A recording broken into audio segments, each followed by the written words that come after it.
নমস্কার বন্ধুরা, ঝুমাস কিচেনে তোমাদের সবাইকে স্বাগত। আশা করি বন্ধুরা তোমরা প্রত্যেকেই ভালো আছো এবং সুস্থ আছো। আজকে আমি তোমাদের সাথে রেসিপি শেয়ার করব ধোসা। এবার ধোসাটা কি করে করলাম তাহলে তোমরা দেখতে থাকো।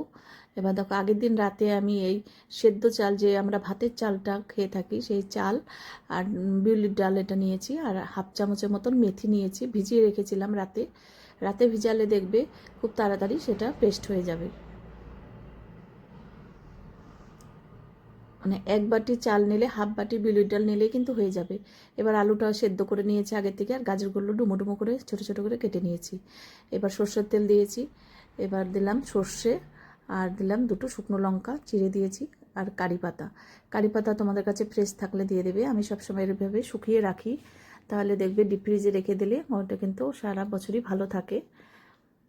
এবার দিয়ে দিলাম গাজরগুলো, আর এটা কিন্তু কোনো পেঁয়াজ ছাড়া করছি, নিরামিষ। যারা নিরামিষ খাও তারা কিন্তু এই ধোসাটা করে খেতে পারবে। এবার পরিমাণ বুঝে একটু নুন দিয়ে দিলাম।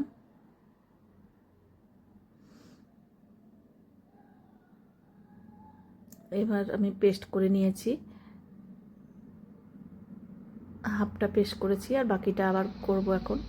এবার দেখো, এই বাকিটা আমি দিয়ে দিলাম।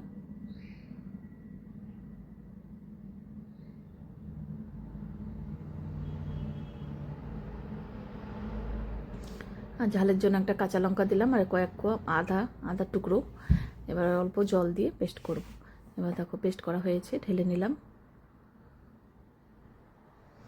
এবার অল্প মটরশুঁটি দিয়ে দিলাম।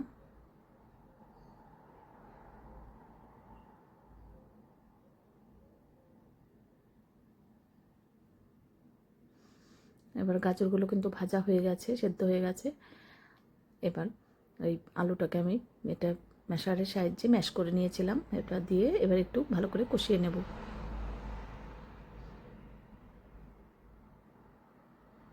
একটু হলুদ দিলাম,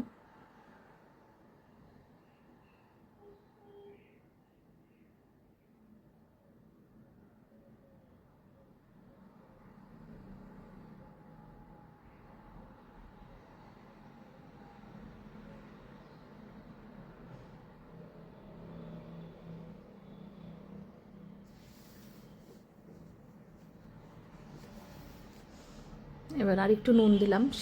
আলু সেদ্ধতে কিন্তু নুন দিয়েছিলাম, সেজন্য এখন অল্প দিলাম নুন।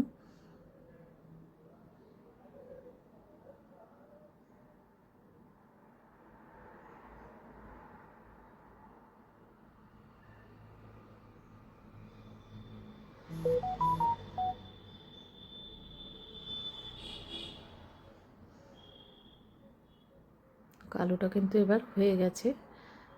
ভালো করে কষিয়ে না নিলে দেখবে আলুটা কিন্তু টেস্ট ভালো হবে না। এবার এই ব্যাটারের মধ্যে আমি দিলাম পরিমাণ বুঝিয়ে নুন, আর একটু বেকিং পাউডার দিলাম 1 চামচের মতন, দেখবে তাহলে খুব ক্রিস্পি হবে, ধোসাগুলো মুচমুচে হবে।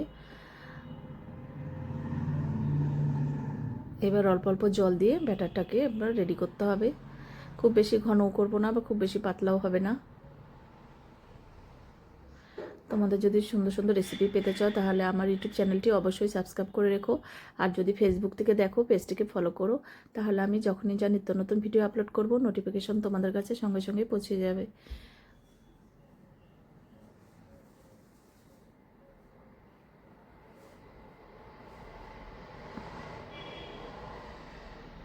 এরকম ঘনত্বে রাখবো। এবার দেখো একটা তাওয়া নিয়েছি, তাওয়াটা খুব ভালো করে গরম করে নিয়েছি, তারপর দিলাম তেল ব্রাশ করে। এবার তাওয়াটা যদি খুব বেশি গরম হয়ে যায় তারপরে দেখবে একটু জলের ছিটা দিতে হবে, যাতে হালকা ঠান্ডা হয়ে আসে, নাহলে কিন্তু ব্যাটার দেওয়ার সঙ্গে সঙ্গেই একদম লাল হয়ে যাবে। এবার ব্যাটার দিয়ে হাতার পেছনে ঘুরিয়ে ঘুরিয়ে এটাকে একটু বড় করে নেব।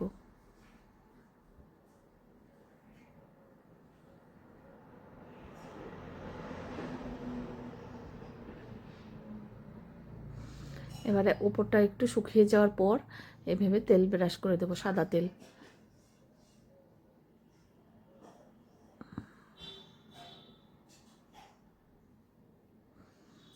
এবার একটু লাল লাল হওয়ার পর একটু দেখে নেব খুন্তি দিয়ে, দেখো কত সহজেই উঠিয়ে এসছে।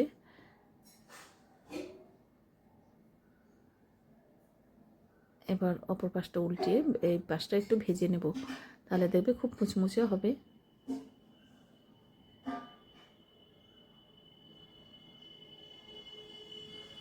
এবার আলু দিয়ে দিলাম।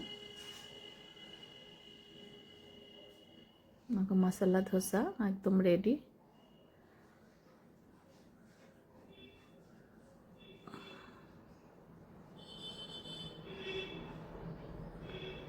ভীষণ গরম।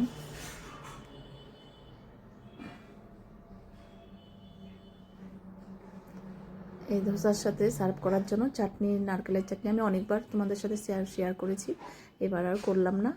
এখানেই রাখছি বন্ধুরা, তোমরা সবাই ভালো থেকো, টাটা।